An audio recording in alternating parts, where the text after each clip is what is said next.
Welcome to science hub.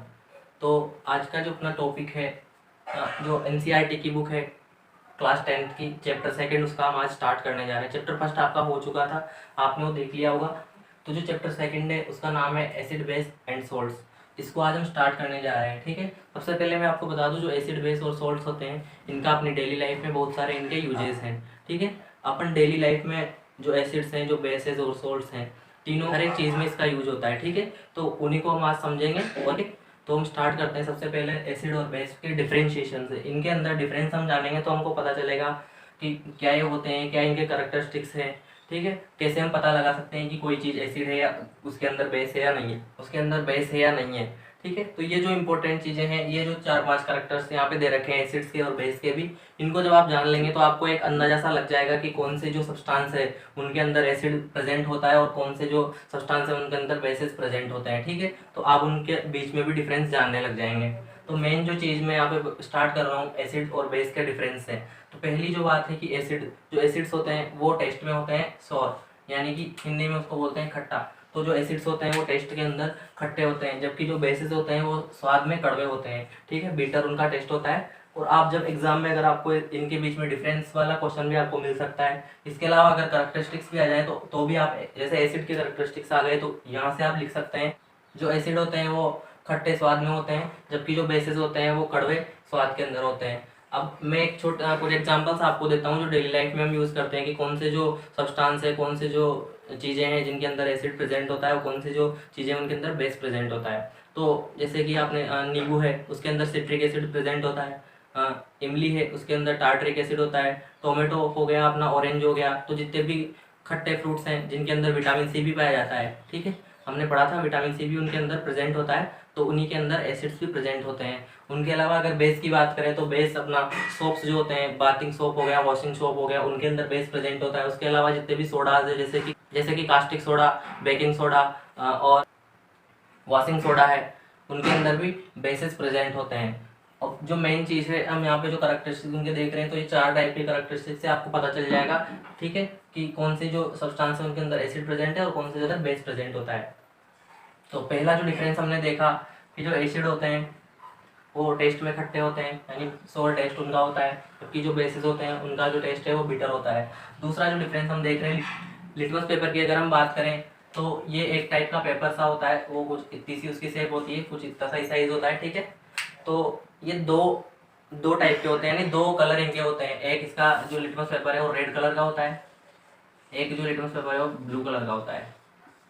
ठीक है, अब मेन चीज जो हमको देखनी है यहाँ पे कि ये कैसे एसिड और बेस का इंडिकेशन हमको दिखाता है। कैसे हम पता करेंगे लिटमस पेपर से कि कौन सा एसिड है और कौन सा बेस है। तो 2 कलर ही हमने पढ़ लिए। तो आपको एक सीधी सी चीज आपको ये याद रखनी है कि जो एसिड होते हैं वो ब्लू लिटमस को रेड लिटमस में चेंज कर देते हैं। ठीक है, जो ब्लू लिटमस पेपर है उसको रेड लिटमस में वो कन्वर्ट कर देंगे। जब जो लेमन जूस है उसको हम अगर litmus paper blue litmus paper के ऊपर डालेंगे तो उसको जो कलर है लिटमस पेपर का वो रेड कलर का हो जाएगा। जबकि वहीं हम बात करें बेस की तो जो रेड लिटमस पेपर है उसका जो कलर है वो बेस अगर उस पर डालेंगे तो वो ब्लू कलर का हो जाएगा। ठीक है, तो आपको सीधी सी जो चीज़ आपको यहाँ पे याद रखनी है, आप बस ये याद रख लीजिए कि जैसे जो बेस है उसको ब्लू कलर पसंद है। आप यूं एक के रूप में इसको याद रख सकते हैं ताकि आपको दिमाग में तुरंत वो चीज़ जब भी आप याद करेंगे तो आसानी से आपको वो रिमाइंड हो जाएगी। तो जैसे बेस है तो उसको यूँ समझ लीजिए कि ब्लू कलर पसंद है, क्योंकि दोनों के जैसे इसके भी जो बेस है उसका भी आगे का जो वर्ड है बी है और ब्लू का भी आगे का जो वर्ड है वो बी है। तो आपको याद रह जाएगा। तो बेस है उसको ब्लू कलर पसंद है, तो बचा क्या, जो एसिड है उसको रेड कलर पसंद है। ठीक है, आप याद रख सकते हैं। और एसिड जो है जैसे कि आपने देखा होगा जो इन्वर्टर होते हैं, इन्वर्टर की जो बैटरीज होती हैं उनके अंदर एसिड भरा होता है, वो H2SO4 जो एसिड होता है वो काफ़ी डेंजरस होता है। ठीक है, तेजाब जिसको लोकल लैंग्वेज में हम बोलते हैं, जो तेजाब होता है, ठीक है, तो वो डेंजरस है। और जहाँ पे भी जो डेंजर का साइन रहता है वो हमेशा रेड कलर से ही बना होता है। ठीक है, तो ये भी आपको पता है। तो ऐसे भी आप याद रख सकते हैं कि जो एसिड्स हैं वो डेंजर हैं और इसीलिए वो रेड कलर में किसी भी लिटमस पेपर को वो कन्वर्ट कर देंगे। जबकि जो बेस है वो भी अपने लिए खतरनाक हो सकते हैं उतने ही जितने एसिड्स खतरनाक है। ठीक है, लेकिन आप ये इंडिकेशन के तौर पे आप इसको याद रख सकते हैं। तो आपको ये चीज़ आसानी समझ में आ गई होगी। अगर यानी कि जो रेड वाला लिटमस पेपर है वो रेड कलर का रहेगा, जबकि जो ब्लू वाला लिटमस पेपर है तो एसिड्स को अगर रेड कलर पसंद है तो ब्लू वाले को रेड में कन्वर्ट कर देंगे। ये आपको सिंपल सी बात समझ। जबकि बेस को जो ब्लू कलर पसंद है तो वो रेड कलर के लिटमस पेपर को ब्लू कलर में कन्वर्ट कर देंगे। तो ये आपको समझ में आ गया। तो लिटमस पेपर से हम आप टेस्ट कर सकते हैं कि कौन से कोई से भी पदार्थ में या कोई से भी सब्सटेंस में एसिड प्रेजेंट है या बेस प्रेजेंट है। ठीक है। इसके अलावा जब तीसरा पॉइंट है पीएच स्केल का। ठीक है। तो पीएच स्केल होता है 0 से 14 तक, 0 से 14 तक पीएच स्केल होता है। ठीक है। 0 से 14 तक ये होता है। तो जो पीएच स्केल जो एसिड्स होते हैं उनका पीएच है तो कम, और 0 से 7 के बीच में उसका जो पीएच वैल्यू है वो रखी गई है। ठीक है। और यहाँ पे कुछ एग्जांपल्स हैं एसिड के, उनको भी हम देख लेंगे। जबकि बेस की अगर बात करें तो 7 से और 14 के बीच जो है पीएच स्केल यानी पीएच वैल्यू जो है बेस की वो रखी गई है। ठीक है। तो जितने भी जो बेसेस होंगे वो 7 से 7 से ऊपर ही होंगे। ठीक है। 14 तक उनका पीएच यानी। जबकि एग्जांपल्स की अगर बात करें तो जो एसिड्स होते हैं उसके कुछ एग्जांपल्स है जैसे HCl hydrochloric acid, H2SO4, sulphuric acid. आप इनके नाम भी याद रख सकते हैं। ये है हाइड्रोक्लोरिक एसिड जिसका फॉर्मूला है HCl। और लास्ट टाइम पे जब हमने पढ़ा था जैसे कि ये हाइड्रोजन का एक एटम है और ये क्लोरीन का एक एटम है, दोनों मिला के बनाते हैं हाइड्रोक्लोरिक एसिड। दूसरा है H2SO4। और ये जो मैंने बताया था ये टोटल ये जो एसिड है इसका नाम है सल्फ्यूरिक एसिड। ये है नाइट्रिक एसिड और ये है हाइड्रोजन ब्रोमाइड। ठीक है। तो ये इनके नाम हो गए, ये आपको समझ में आ गया होगा। एसिड्स के कुछ एग्जांपल्स हमने लिए। अब बेसिस के जो एग्जांपल्स हैं वो है NaOH। ठीक है। सोडियम हाइड्रोक्साइड इसका नाम है, सोडियम हाइड्रोक्साइड। ठीक है। ये है पोटेशियम के जो सिंबल हमने पढ़ा था एटॉमिक के जो सिंबल हमने पढ़ा था एटॉमिक सिंबल पोटेशियम का। ठीक है। तो ये हो गया पोटेशियम हाइड्रोक्साइड। जैसे सोडियम हाइड्रोक्साइड है वैसे ये पोटेशियम हाइड्रोक्साइड है। ठीक है। तो ये भी बेसिस के दो एग्जांपल्स हो गए। जो NaOH है ये होता है कास्टिक सोडा, ये पाया जाता है अपने सोप्स वगैरह में, कास्टिक सोडा। अब जो एक मेन चीज़ मैं आपको बताना चाह रहा हूँ कि जो एसिड्स होते हैं, जब एसिड को अपन वाटर के साथ रिएक्ट करेगा, जैसे कि ये HCl है, इसकी रिएक्शन अगर हम इसको अगर वाटर में हम डाल देंगे H2O जिसका फॉर्मूला हमने पढ़ा था वाटर का, उसमें अगर हम इसको डालते हैं तो इसका डिसोसिएशन हो जाता है। डिसोसिएशन मतलब होता है कि इनका ब्रेकडाउन हो जाएगा। जो एसिड है ये बना होता है H+ से और Cl- से।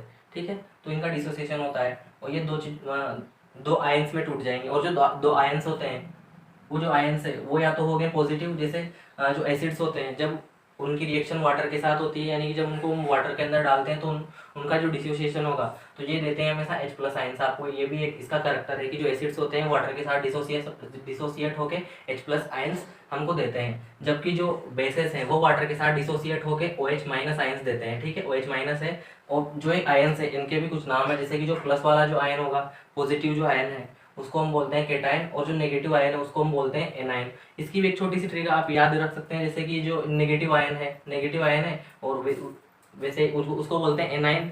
तो ये एनायन से शुरू होता है यानी एन दोनों में आ रहा है, नेगेटिव का एन और एनायन का भी एन। ठीक है। तो आप उससे छोटा सा याद रख सकते हैं। अब अगर वो एनायन हो गया जो नेगेटिव, तो फिर ये बचा जो पॉजिटिव है वो केटायन होगा। सिंपल सी बात है। तो आपको यहाँ तक समझ में आ गया होगा। ठीक है। तो इसमें अगर कोई प्रॉब्लम हो तो आप कमेंट बॉक्स में बताइए। तो ये कुछ करैक्टरिस्टिक्स हमने देखे और एसिड और बेस के डिफरेंशिएशन हमने कर लिया।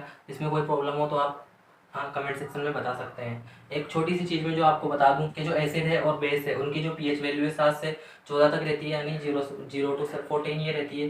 तो जो 7 जो पीएच है, 7 जो पीएच मान होता है ये न्यूट्रल होता है। ठीक है।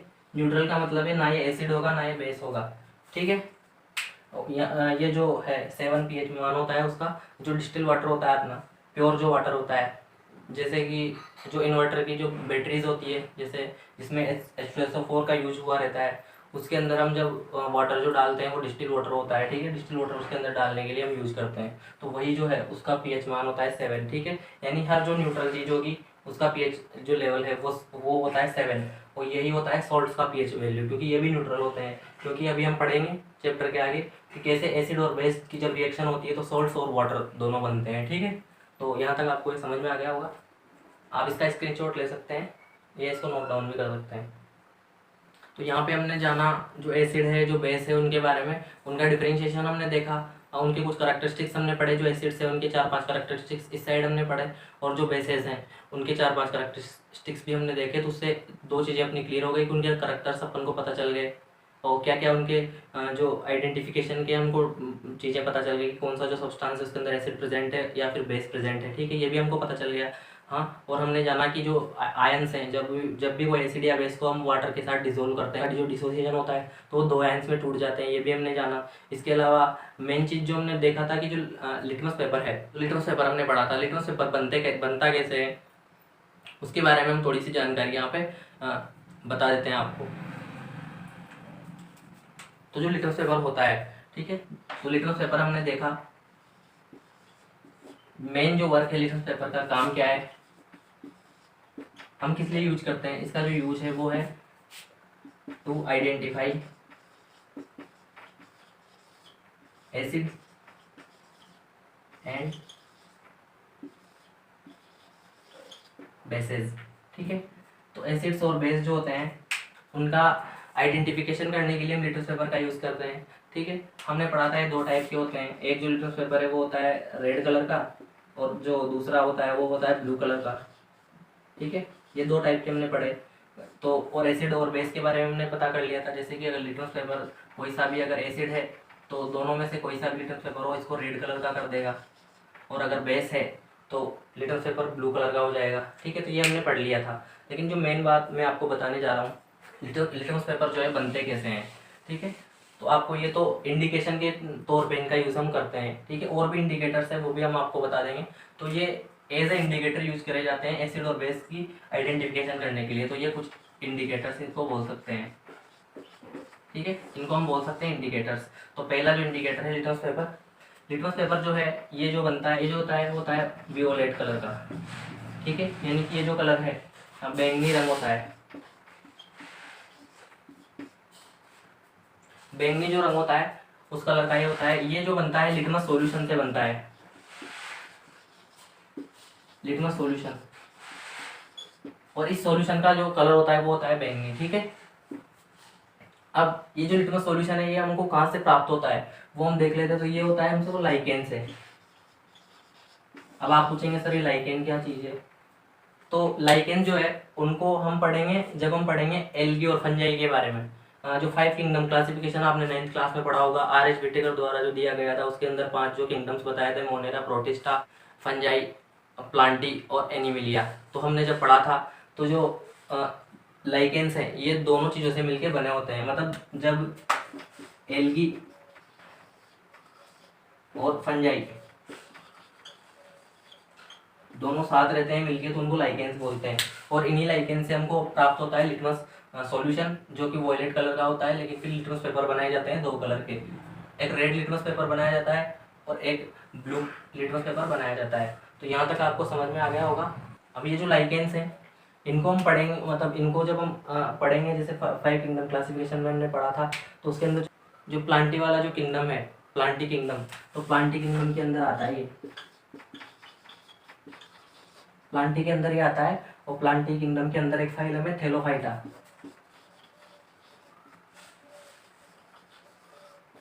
तो थेलोफाइटा का ही मेंबर है लाइकेन, ठीक है।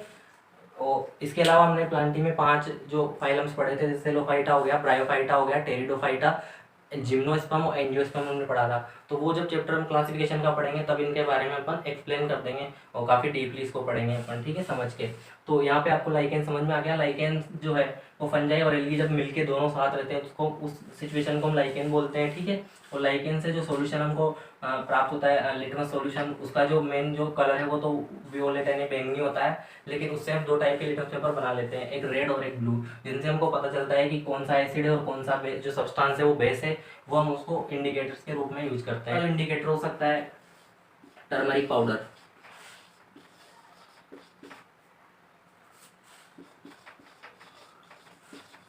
ये भी एक टाइप का इंडिकेटर है, ठीक है।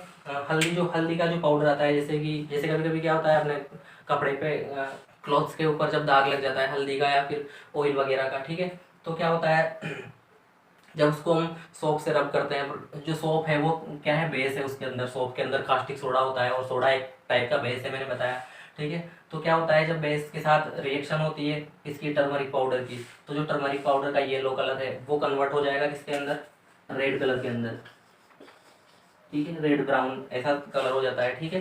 तो यानी बेस का इंडिकेटर हो गया एक तरह से। जैसे अगर एसिड के साथ ये रिएक्ट नहीं करेगा, एसिड के साथ वो येलो कलर देगा, तो लेकिन जब बेस के साथ टर्मरिक पाउडर को मिक्स करेंगे तो उसका कलर हो जाएगा रेडिश ब्राउन हो जाएगा। ठीक है, तो ये 2 टाइप के इंडिकेटर्स हमने देख लिए, ये आपकी बुक में दे रखे हैं, आपको यहाँ तक समझ में आया होगा। ठीक है, तो आप इसका भी स्क्रीनशॉट ले लीजिए। ठीक है, अब अगला जो इंडिकेटर है, एक लास्ट इंडिकेटर आपकी बुक में दे रखा है, उसको हम देख लेते हैं। तीसरे नंबर का जो इंडिकेटर है वो है फिनोल्फ्थेलीन।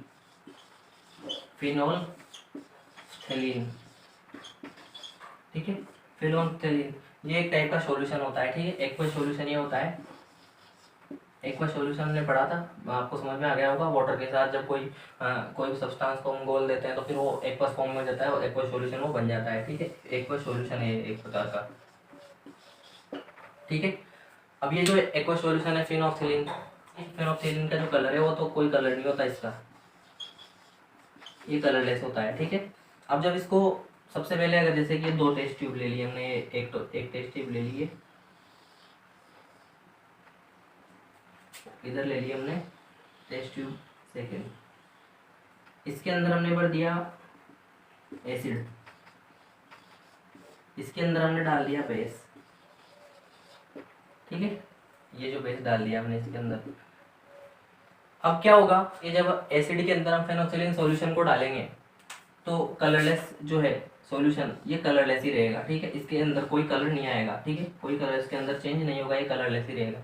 जबकि बेस के अंदर जब हम इस सॉल्यूशन को डालेंगे, फिनोल्फ्थेलीन के सॉल्यूशन को जब बेस के अंदर हम डालेंगे तो जो इसका कलर है, तो जो इस सॉल्यूशन का कलर है, जो सॉल्यूशन बनेगा उसका कलर है वो हो जाएगा reddish pink, reddish pink colour में ये चेंज हो जाएगा। ठीक है, तो ये भी एक टाइप का इंडिकेटर हो गया। इससे हम पता लगा सकते हैं फिनोल्फ्थेलीन सॉल्यूशन से कि कौन सा जो एसिड है और कौन सा जो सब्सटेंस है वो बेस है। अभी यहाँ पे मान के चलो जैसे एसिड है, अभी आपको पता नहीं है, अगर मैंने आपको एक टेस्ट ट्यूब दे दी, इसके अंदर सिट्रिक एसिड हमने डाल दिया, ठीक है, जो लेमन जूस हमने डाल दिया, चलो उसको तो आप टेस्ट करके पता लगा सकते हैं। लेकिन कभी कभी क्या होगा, जैसे मैंने कोई कलरलेस सॉल्यूशन, कलरलेस एसिड इसके अंदर डाल दिया, जैसे HCl, जो कि आप टेस्ट भी नहीं कर सकते। ऐसा थोड़ी है कि HCl को आप टेस्ट कर लोगे। HCl इतना डेंजरस होता है कि इधर अगर अपनी हाथ पे जहाँ पे वो गिरेगा वहाँ पे वो जला देगा। ठीक है, वो काफ़ी हार्मफुल है अपने लिए, तो उसको आप टेस्ट नहीं कर सकते। तो ऐसा नहीं है कि अगर मैंने आपको एक टेस्ट ट्यूब दे दी, आपसे पूछा कि इसके अंदर एसिड या बेस है आप बताओ, ठीक है, तो आप कैसे पता करोगे कि उसके अंदर एसिड या बेस है। ठीक है, उनका कोई कलर भी नहीं है। ठीक है, टेस्ट करके आप इसीलिए नहीं बता सकते क्योंकि आपको पता नहीं है कि जो एसिड है वो कितना डेंजरस है, क्या पता वो आपके मुंह को जला दे। ठीक है, तो आप डायरेक्टली उसको टेस्ट नहीं कर सकते, इसीलिए आप या तो यूज़ करोगे लिटमस पेपर का।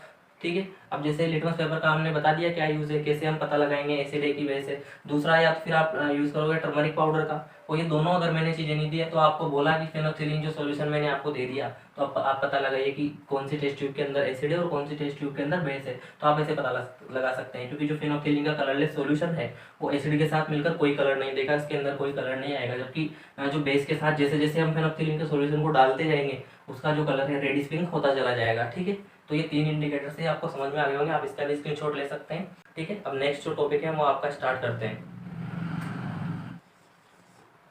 तो जो नेक्स्ट टॉपिक है वो है एसिड बेस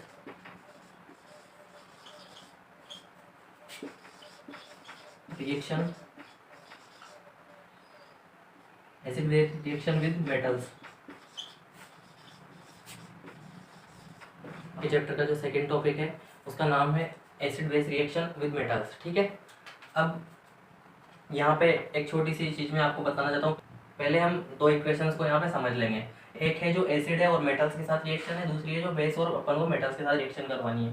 तो पहले आप मेरे को एक बात बताइए, लास्ट चैप्टर में हमने मेटल्स के बारे में थोड़ा बहुत देखा था, तो मैं आपको एक पीरियोडिक टेबल दिखा देता हूँ जिससे आपको एक थोड़ा सा अंदाजा लगेगा कि कौन से, ये जो पीरियोडिक टेबल होती है उसमें हमने नाम इनके बताए थे। तो ये आपको जो पीरियोडिक टेबल दिख रही होगी, हिंदी में इसको बोलते हैं आवर्त सारणी। तो इसमें हमने उस दिन पढ़ा था 1 से और 30 तक, 1 to 30 उस जो वीडियो है उसके अंदर हमने एलिमेंट्स पढ़े थे और उनके बारे में हमने जाना था। ठीक है, तो हम देखते हैं जो यहाँ से इस साइड जो बचे कुछ थोड़े वो जो एलिमेंट्स हैं वो होते हैं नॉन मेटल्स। बाकी जो इधर के जितने भी एलिमेंट्स हैं, जैसे कि ये हो गए ये, और इस साइड के जो ये डी ब्लॉक होता है। ठीक है, जब आपके चैप्टर आएगा पीरियोडिक टेबल का तो हम इसको भी अच्छे से एक्सप्लेन करेंगे। ठीक है, तो एस ब्लॉक होता है, जो पीरियोडिक टेबल की पहली जो 2 लाइनें होती है इधर स्टार्टिंग की, वो होते हैं एल्केली मेटल और एल्केली अर्थ मेटल वो कहलाते हैं। ठीक है, एल्कली अर्थ मेटल वो कहलाते हैं। तो जो मेटल्स हैं उनके आपको पता ही होगा, जैसे कि मेटल्स तो बहुत सारे हो गए, जैसे कि सोडियम हो गया एक टाइप का मेटल है, आयरन हो गया एक टाइप का मेटल है, ठीक है। तो उन्हीं के साथ हमको ये रिएक्शंस करवानी है। तो हम पहली जो रिएक्शन है वो देखते हैं, मतलब एक इक्वेशन पहले हम बना लेते हैं। तो मेटल है, उसकी रिएक्शन जब एसिड के साथ होगी तो मेन चीज़ जो आपको याद रखनी है, हाइड्रोजन गैस यहाँ से बाहर निकलेगी, ठीक है। और जो कंपाउंड बनेगा, तो सिंपल सी बात है, मेटल के साथ जो रिएक्शन होगी उसके बाद हम देखेंगे कि यहाँ पे क्या कंपाउंड बनेगा, ठीक है। तो एग्जांपल हम ले लेते हैं दूसरा, जो एक बार फिर यहाँ पे देख लेते हैं, जो मेटल है उसकी जब बेस के साथ रिएक्शन होगी तो यहाँ पे भी हाइड्रोजन गैस बाहर निकलेगी। अब हम एग्जांपल से समझेंगे कि यहाँ पे क्या प्रोडक्ट बनेगा, ठीक है। आपको हाइड्रोजन गैस बस बाहर निकालनी है। आपको ये ध्यान रखना है कि जब भी मेटल्स के साथ एसिड या बेस की रिएक्शन होगी तो H2 गैस हमको बाहर निकाल देनी है, चाहे वो एसिड है या चाहे बेस है, किसी के साथ भी जब कोई भी मेटल रिएक्ट करेगा। तो यहाँ पे जब हम एग्जाम्पल ले रहे हैं, जैसे कि पहला जो एग्जाम्पल है Na सोडियम एक टाइप का मेटल है, ठीक है। एटॉमिक नंबर है इसका 11 इसका एटॉमिक नंबर है, ठीक है। इसकी जब रिएक्शन करेंगे हम एसिड जो कि HCl हमने ले लिया, यहाँ से H2 गैस हमको बाहर निकालनी है, तो हमको पता ही है, ठीक है। मैंने आपको बताया था कि पुरानी वीडियोस में हमने देखा कि जो हाइड्रोजन है वो एक मॉलिक्यूल के रूप में एनवायरनमेंट में प्रेजेंट होती है, तो वो H2 फॉर्म में निकलेगी। इसके बिना वो स्टेबल नहीं रह सकती एनवायरनमेंट में, या फिर वो किसी चीज़ के साथ रिएक्शन कर जाएगी, ठीक है। तो उसके स्थायित्व के लिए, उसकी स्टेबिलिटी के लिए वो हमेशा H2 मॉलिक्यूल के रूप में निकलेगी, ठीक है। तो बस आप हमको यह ध्यान रखना है कि हाइड्रोजन गैस जब भी निकलेगी H2 फॉर्म में निकलेगी। तो आप सोचिए कि जब आपने रिएक्शन करवाई होगी, जब सोडियम और HCl आपने डाला, तो आपको थोड़ी ना पता है कि आप 1 लीटर HCl ले रहे हैं, तो जैसे आधा लीटर HCl आप ले रहे हैं या 100 ml आप HCl ले रहे हैं चाहे, लेकिन आपको थोड़ी ना पता है कि उसके अंदर कितने मॉलिक्यूल्स ऑफ HCl है। यानी कि एक हाइड्रोजन एटम और एक क्लोरीन एटम, ये मिला के एक मॉलिक्यूल जो बना रहा है, ये एक मॉलिक्यूल है यहाँ पे। तो वो अपन को पता नहीं है कि उसके अंदर कितने मॉलिक्यूल्स हैं। तो जब इधर हाइड्रोजन के 2 एटम हमको निकालना है, यानी कि एक मॉलिक्यूल निकालना है H2 गैस का, तो क्यों नहीं हम यहाँ पे इसको 2 कर दें, ताकि जो इक्वेशन है वो बैलेंस हो जाएगी। तो यहाँ पे 2 हाइड्रोजन हो गए। इसका मतलब क्या हुआ, अब हमको जो मेन चीज़ आपको याद रखनी है, तो यहाँ पे जो बनते हैं वो बनते हैं सॉल्ट्स। मैं इसीलिए पहले ये नहीं बताया मैंने, क्योंकि यहाँ से आपको पता चलेगा कि कैसे सॉल्ट्स बनते हैं, ठीक है। तो अब आप देख लीजिए, यहाँ पे बनेगा सॉल्ट, ठीक है। तो यहाँ पे क्या हो रहा है, जैसे कि H2 गैस निकली तो हमने हाइड्रोजन के 2 मतलब HCl के 2 मॉलिक्यूल ले लिए। मैंने बताया था जो नंबरिंग हमको चेंज करनी है सिर्फ आगे की साइड करनी है, पूरे के पूरे मॉलिक्यूल की आगे साइड। अब क्या हुआ, यहाँ पे हाइड्रोजन तो 2 हो गए, क्लोरीन भी 2 हो गए, सोडियम अपना एक ही बच गया भैया। अब जो सोल्ट है वो तो सिंपल सा अपन को दिख रहा है कि NaCl बन जाएगा, लेकिन दिक्कत ये हो जाएगी कि इधर एक सोडियम है, इधर भी एक सोडियम हो गया, इधर 2 हाइड्रोजन हो गए, इधर भी 2 हाइड्रोजन हो गए। इक्वेशन बैलेंस नहीं हो रही, क्योंकि यहाँ पे क्लोरीन 2 हो चुके हैं, क्लोरीन के जो एटम है वो 2 हो गए, आप देखिए ध्यान से, जबकि इधर है वो क्लोरीन का एक ही एटम है। तो क्यों नहीं हम इसको 2 कर दें, ठीक है। अब 2 कर दी, फिर से दिक्कत हो गई भैया, फिर से प्रॉब्लम हो गई सर जी। ये तो प्रॉब्लम क्या हो गई फिर से कि यहाँ पे क्लोरीन 2 हो गए, सोडियम 2 हो गए, इधर सोडियम भैया अपना एक ही है, तो क्यों ना मैं यहाँ पे अब 2 लगा दूँ। अब देखिए क्या इक्वेशन बैलेंस हो गई, रिएक्शन समझ में आ गई, इक्वेशन समझ में आ गई, बस खत्म हो गया। ये सॉलिड फॉर्म में होता है, चलो यहाँ पे लिख लेते हैं, ऐसे लिख लेते हैं। ये लिक्विड एक्वस फॉर्म में लिया होगा हमने, तभी तो उसके साथ मिक्स होगा और रिएक्शन होगी। अब अगली जो रिएक्शन, जैसे मेटल और बेस के साथ हमको रिएक्शन करवानी है, यहाँ पे भी क्या बनेगा, सोल्ट और H2 गैस यहाँ पे निकल जाएगी, ठीक है। यहाँ पे भी एग्जाम्पल ले लेते हैं। आप कहोगे सर जी सोडियम तो हमने ऊपर ले लिया, कुछ और मेटल लेते हैं, तो बताओ क्या मेटल लें हम यहाँ पे।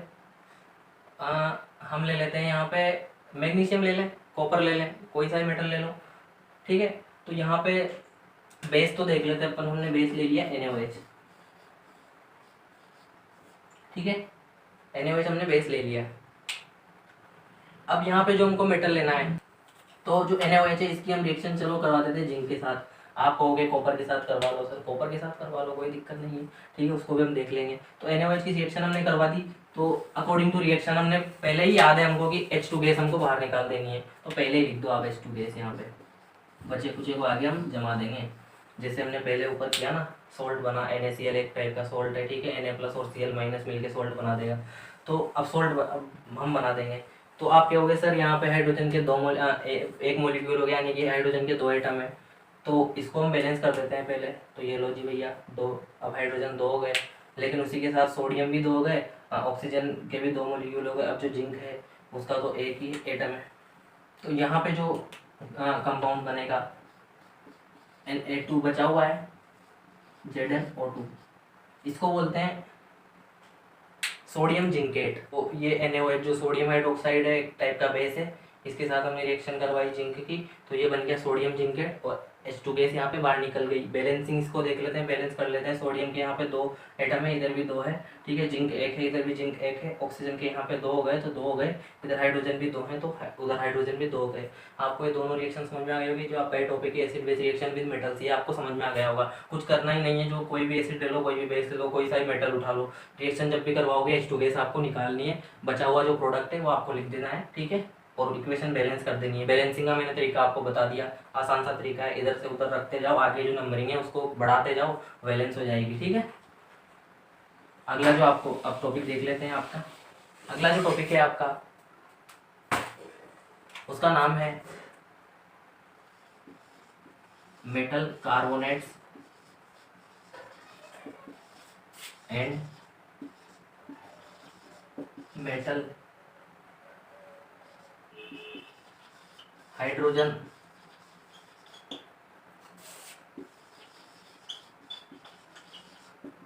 Carbonates react with acids. काफ़ी बड़ा टॉपिक है, लेकिन आपको घबराना नहीं है, ये भी उतना ही आसान है जितना पिछला वाला टॉपिक था, ठीक है। कुछ ज़्यादा है नहीं इसमें। मेटल कार्बोनेट्स क्या होता है वो हमको देखने हैं, मेटल हाइड्रोजन कार्बोनेट्स क्या होता है वो भी हमको देखना है एक बार। तो उसकी रिएक्शन करवा देंगे एसिड के साथ। भैया एसिड तो हमने पढ़ ही रखा है, HCl हो गया, H2SO4 हो गया, काफ़ी सारे जो एसिड्स हमने देख लिए, ठीक है। तो उनकी रिएक्शन करवा देंगे हम इनके साथ। मेटल कार्बोनेट्स हमने देखे थे लास्ट टाइम, लास्ट वाली जो वीडियो हमने बनाई थी उसके अंदर हमने कैल्शियम कार्बोनेट पढ़ा था, CaCO3। Ca जो है मेटल है, CO3 जो है इसको हमने बोला था कार्बोनेट।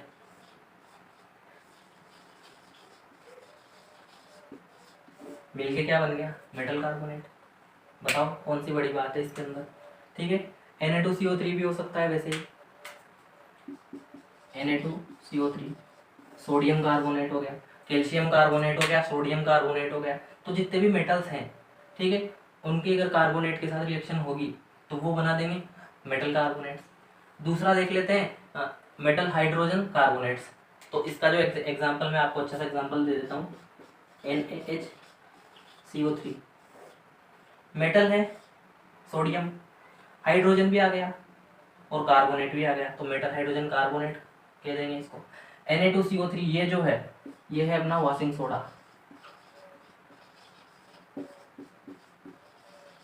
ठीक है, ये है वॉशिंग सोडा। जबकि NaCO3 जो है ये है अपना बेकिंग सोडा।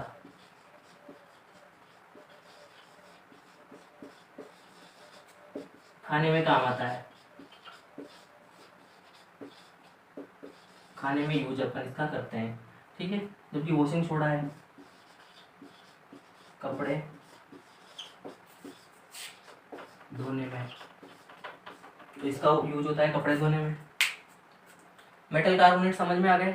मेटल के साथ ये जो कार्बोनेट है इसकी रिएक्शन, मतलब इसको हम देख लेंगे तो फिर ये मेटल कार्बोनेट बन जाएगा। ये बना कैसे था, लास्ट टाइम हमने जो वीडियो देखी थी कैल्शियम कार्बोनेट कैसे बना था, कि जब कैल्शियम हाइड्रोक्साइड था CaOH का होल ट्वाइस, जब उसकी रिएक्शन CO2 के साथ, जैसे कि हमने कैल्शियम हाइड्रोक्साइड जो एक्वस सॉल्यूशन था वो कर दिया भैया, हमने पेंट कर दिया दीवारों पे, उसके साथ टकराई कौन, CO2, बना दिया कैल्शियम कार्बोनेट, ठीक है। तो वैसे ही ये सोडियम हाइड्रोजन कार्बोनेट है और ये है अपना सोडियम कार्बोनेट, ठीक है।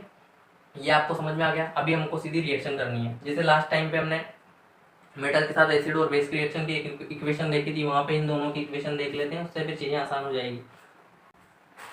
तो इसका स्क्रीनशॉट ले लीजिए आप, ये जो चीज़ें हैं, ताकि आपको याद रहे। ये जो रिएक्शन हम करवाएंगे मेटल कार्बोनेट्स की, मेटल कार्बोनेट हमने देखा था क्या था,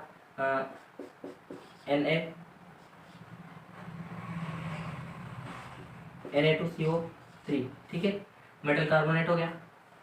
इसकी रिएक्शन किसके साथ करवाएंगे भैया, एसिड के साथ करवानी है। HCl ले लेते हैं फिर से।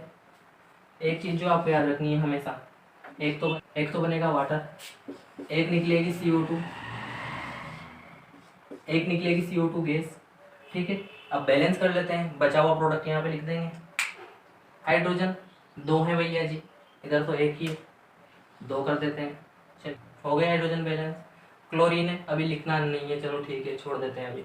इधर CO2 प्रोडक्ट आ गया, CO2 कार्बन 1 है, इधर कार्बन 1 है, ऑक्सीजन 2 और 1 3 है, इधर ऑक्सीजन 3 है, तो ये तो बैलेंस हो गया, ठीक है। बचे क्या, बच क्या रहे हैं, जैसे कि 2 तो यहाँ पे सोडियम बच रहे हैं, 2 यहाँ पे क्लोरीन के जो एटम बच रहे हैं। तो हमने हर बार देखा है जब भी सोडियम और क्लोरीन बच जाए तो बना दो NaCl, बना दो NaCl, और 2 है दोनों तो लगा दो 2 आगे, क्या बन गया, सोल्ट।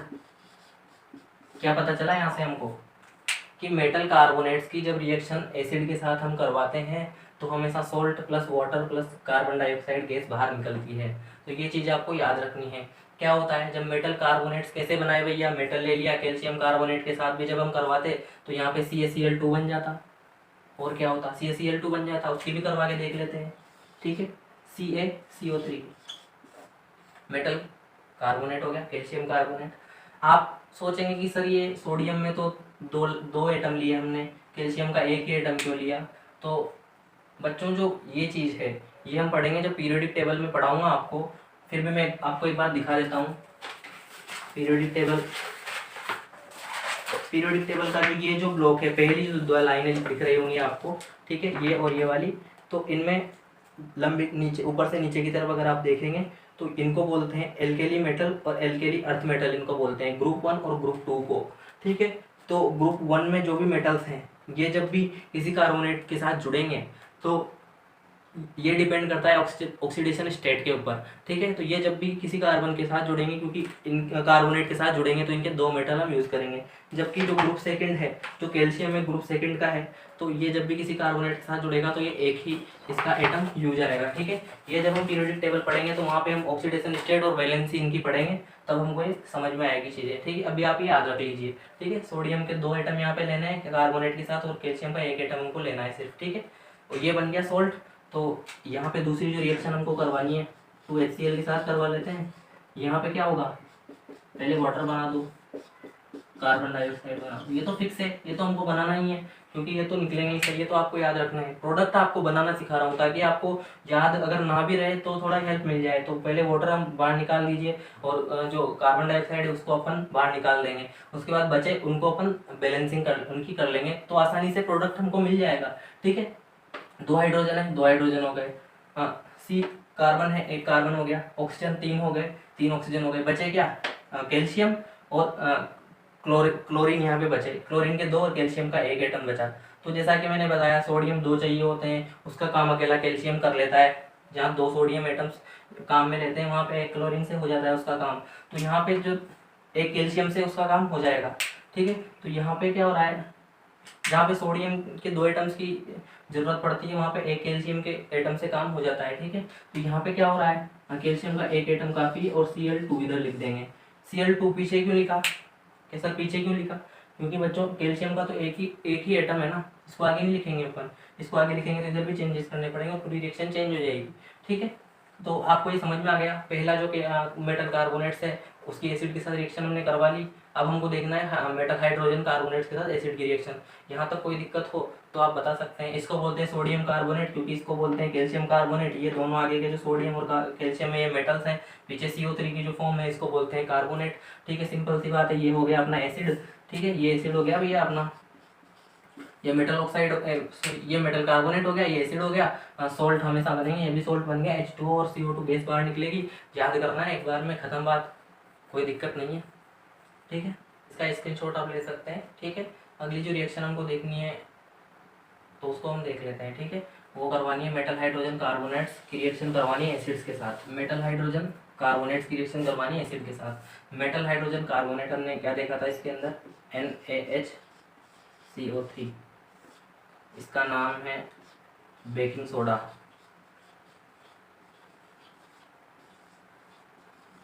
इसको बोलते हैं बेकिंग सोडा, ठीक है।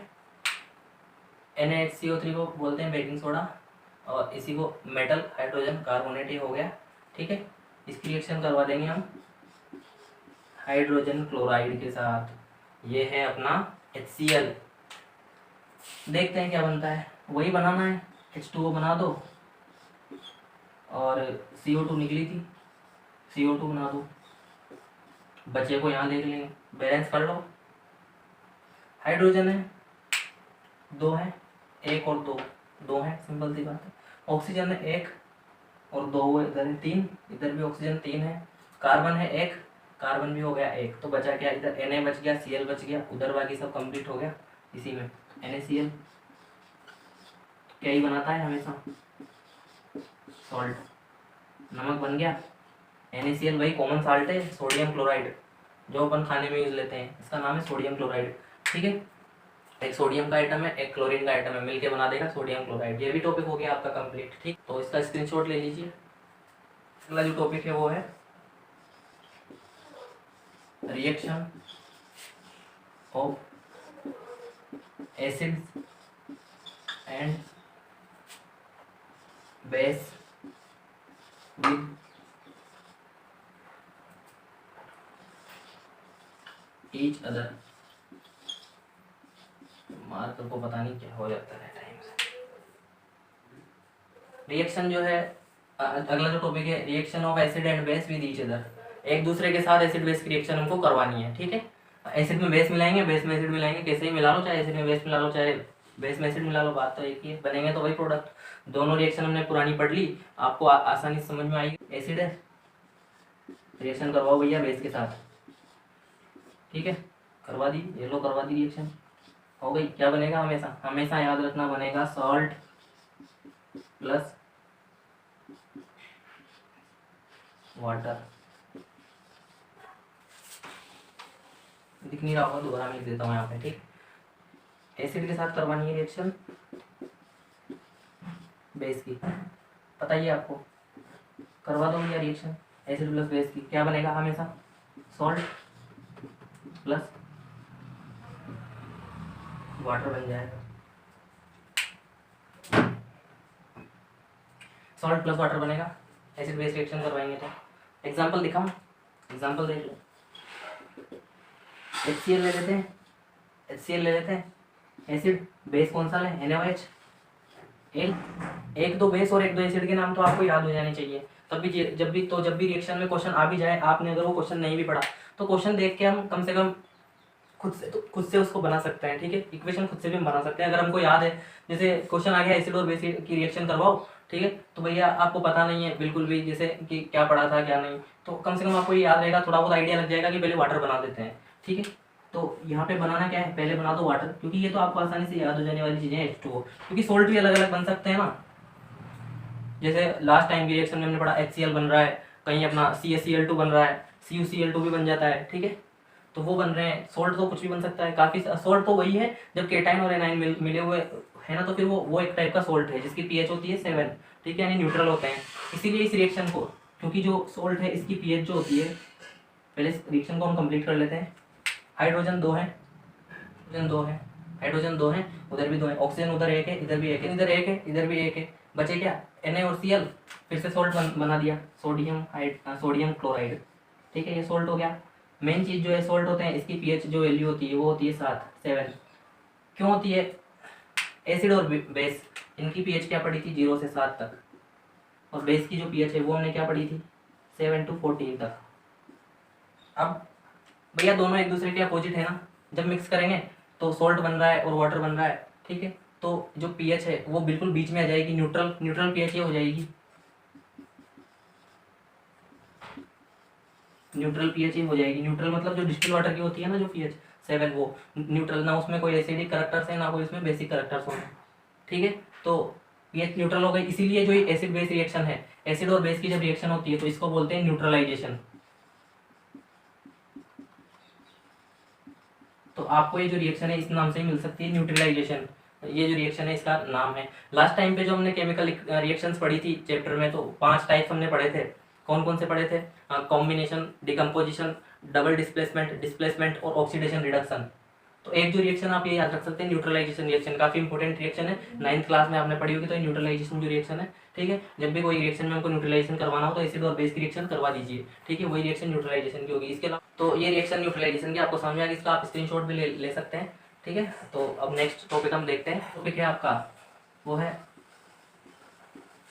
Reaction of acids with metal oxides.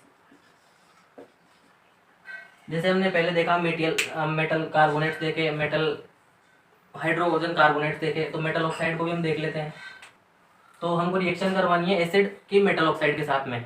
तो लास्ट चैप्टर में हमने देखा था मेटल ऑक्साइड। तो जैसे कि ये कॉपर है, मैग्नीशियम रिबन की जब ऑक्सीडेशन हुआ, जब उसको जलाया हमने ऑक्सीजन की प्रेजेंस में, तो भी मैग्नीशियम ऑक्साइड बना था।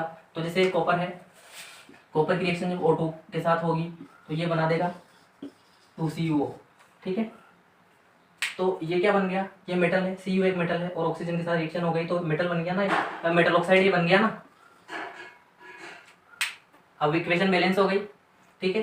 ये बन गया, मेटल बन गया है, ठीक है, मेटल ऑक्साइड ये बन गया, ठीक है। अब मेटल ऑक्साइड ये CuO है, ये एक मेटल ऑक्साइड है, ठीक है। इसकी रिएक्शन हम करवानी है HCl के साथ।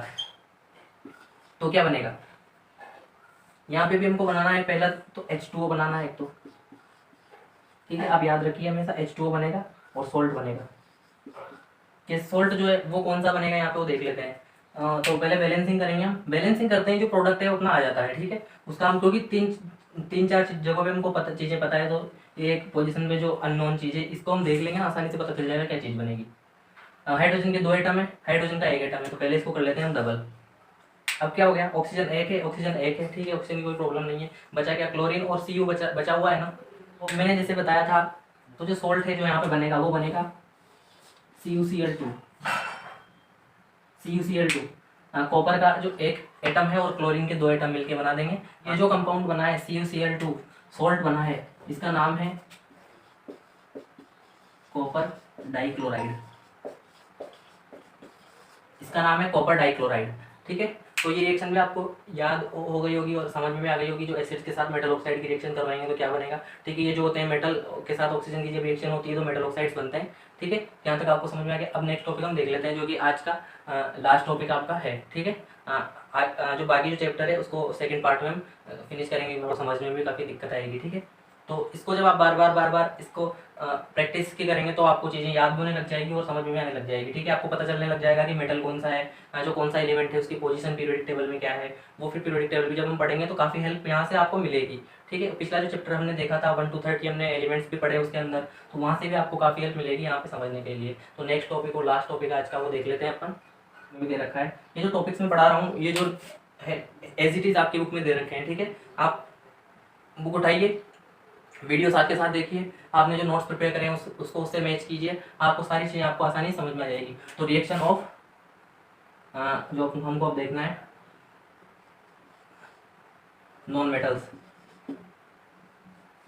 Reaction of non metals with base, ठीक है। तो बेस के साथ नॉन मेटल की रिएक्शन हमको देखनी है। तो जैसे नॉन मेटल, जैसे मेटल हमने लिया था अभी, मेटल ऑक्साइड हमने देखा था कि एक मेटल है उसके साथ ऑक्सीजन की रिएक्शन हुई तो मेटल ऑक्साइड बन गया, ठीक है।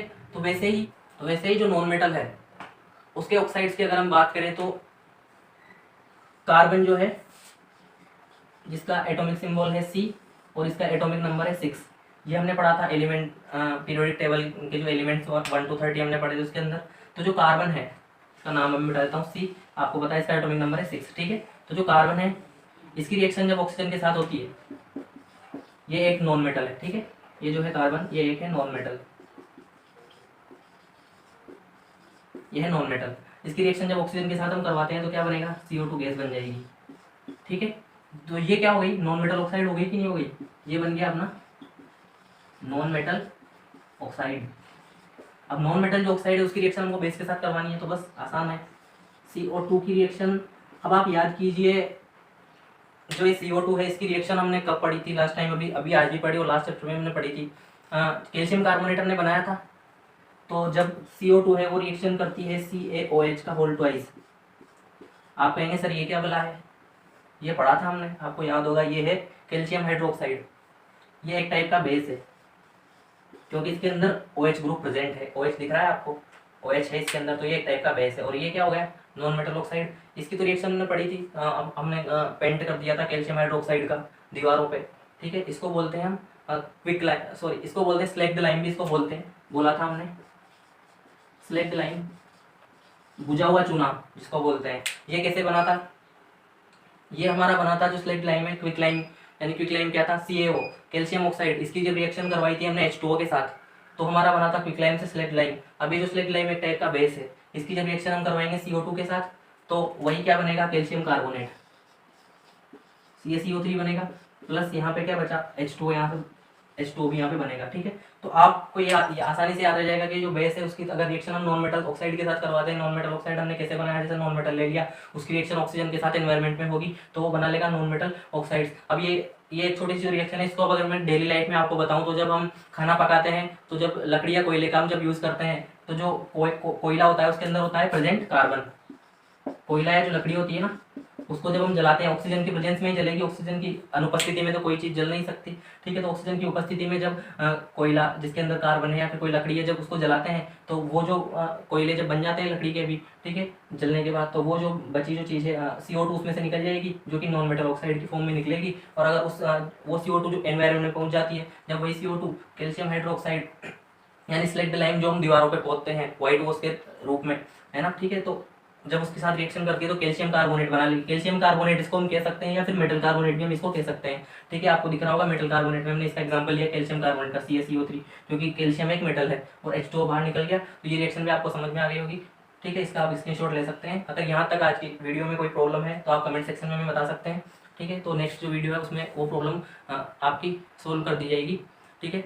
और चीज़ें अगर आपको समझ आ रही है तो ज़्यादा से ज़्यादा बच्चों को शेयर कीजिए, चैनल को सब्सक्राइब करिए और बने रहिए हमारे साथ, ठीक है। Thank you.